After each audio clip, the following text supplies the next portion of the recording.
What's up, scholars? Welcome back to Black Study Snacks, where we give you bite-sized knowledge for hungry, melanated minds. My name is Devon Travell, creator of Black Wall Street, the board game, and I wanted to do a recap or a little discussion on the construction and destruction of black cities and black wall streets across America.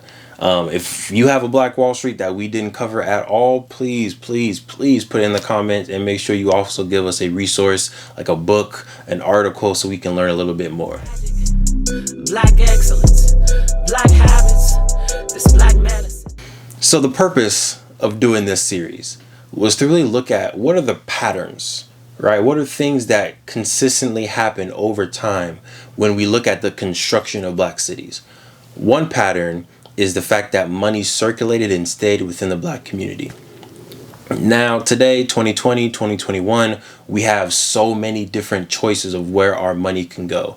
Back then, there was really one choice, right? It was you have to go to the community or the businesses that are allowing you to even be a customer. So how can we get back to making sure that 80%, 90%, 100% of the money that's made in the black community stays within the black community?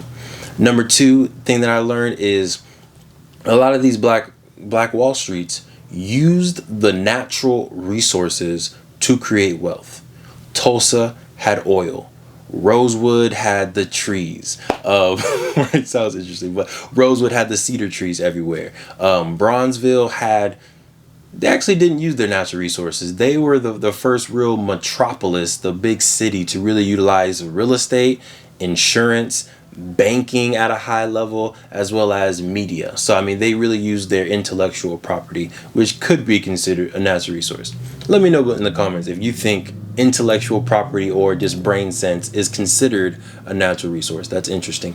But those are patterns that we see of how these communities were able to build. We also kind of see a pattern of destruction.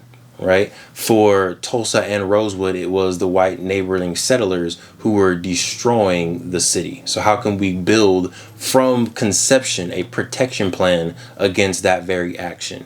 In Bronzeville, which is a little bit more interesting, the destruction happened when the middle class black Americans, when our upper and middle class folks decided to leave and buy houses in suburb or white areas. So again, that's something that we have control over. How can we make sure that the money remains within the black community, even though we're upper class, making millions, making hundreds of thousands, whatever upper class is for where you're living? How can we still make sure that money stays?